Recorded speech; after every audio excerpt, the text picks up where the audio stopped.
Hello everyone and welcome back to my channel. We're back today with another Disney Dreamlight Valley tour, and this time we're doing my plaza again.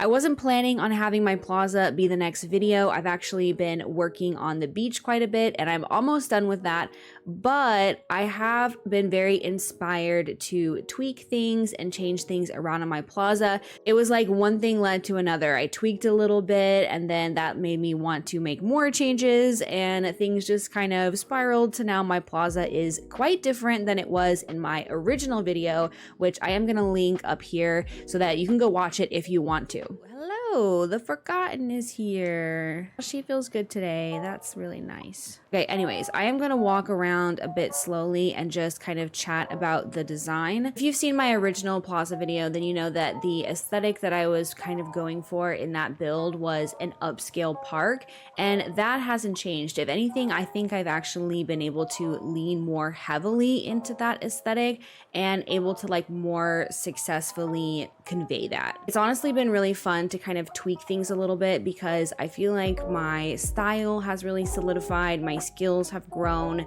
and so I'm really proud of this plaza. Okay, so now that we've got the chatty chat out of the way, let's actually start the tour. So we'll start with the overhead view here. It's gonna be kind of hard to see because I have a ton of trees. I always get told that I put a lot of trees in my build and then it's kind of hard to see, but I love it. I love the way the trees look. I love kind of the way they block visibility a little bit and add a lot of shade. I think it looks really pretty. So I have Scrooge's over here up in the corner. I have Mike and Sully's apartment right here. Down here is just kind of a little walkway. Over here at the top I have Shay Remy and Remy's apartment, and then this fountain park area, and then my house down here. Walking this way first, first thing I want to point out is something really cool with the pathing. So I really love the paths with the borders. That was really what kind of inspired me to change things around, is the fact that we could have this brick path with the border now, which allowed me to get rid of a lot of the rock borders that I had. Now you'll notice that I do still have some of the rock borders there because in some situations I think they look really nice and I like the way they look, but it's nice to not feel like I have to have them everywhere in order for it to look good and not have these like ugly raw edges. But another thing that I really love is the mud path with the border. So this over here to my left is what the mud path with the border looks like, and if you make like a little square or a rectangle out of it, it creates this like really pretty spot that almost looks kind of like a flower bed. If you have kind of like an awkward area, you can put that there and then just put a lot of shrubs in there and it looks so nice. Now since it is a path, unfortunately you can't put flowers and you can't put trees, but I still love the way this looks. Okay, so coming up here to this little park area, I love how natural and green this looks with the rocks just kind of piled up here at the bottom of the rustic clock and all the butterfly flowers. And what I think is really nice, I'm gonna come around this way, but what I think is really nice is that it actually looks really great from the peaceful meadow too. So if you're coming around this way from the peaceful meadow and you're walking up, doesn't that look so cute? Doesn't that look so nice? I love the way that looks.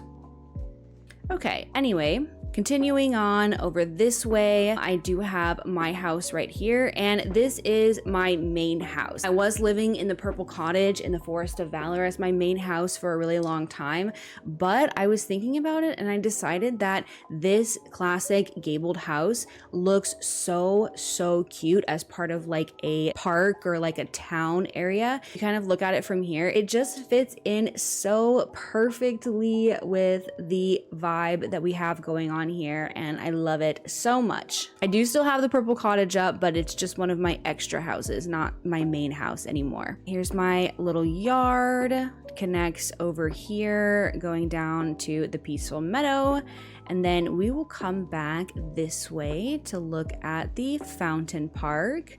I do have a speed build of this up on my channel. Although for this build, I did move it up a little bit towards Chez Remy so that it would be more centered in this area. Here is Chez Remy and Remy's apartment courtyard. I have some outdoor seating for the restaurant. I put a cheese platter that I made on there, which I think looks really cute.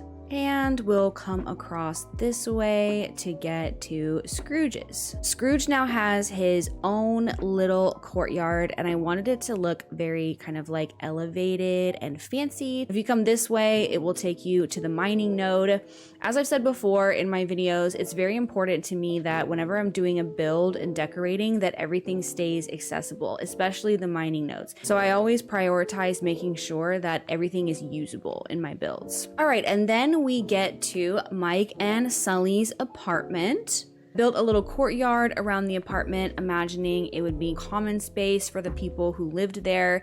I have a work table here, this table with the potted plants and some cans. Maybe the people who were out here using the work table forgot to pick up their cans after themselves. I think it just looks really lived in and nice like that. Coming around this way, we have a picnic table, another little mud path garden bed with some shrubs and such as that in them. And if you follow that around, it brings you back to this part of the plaza. Over here is kind of a little transition walkway. There is a little nestled green seating area right here. And then turning around, there's just kind of a little sidewalk area with some benches, trash cans, an apple tree. I've been really loving the look of the piled up rocks where you put a bunch of rocks like kind of layered together like this. I don't know why. I think it just looks really pretty and natural and adds a lot of unique visual interest to the build, which is something I'm always after. Transitioning into the peaceful meadow and the sunlit plateau, I kind of kept things a little bit more natural. We're kind of transitioning into more natural spaces, and so I wanted to reflect that in the corners of the build. All right, and that is Plaza 2.0 complete. Thank you so much for watching this video. I had so much fun refreshing my plaza. I am almost done with the beach, like I said, so I should have that completed tour up pretty soon. I am also going to be working on refreshing my plaza, so let me know in the comments which one you're most excited to see, the beach or the Plaza 2.0.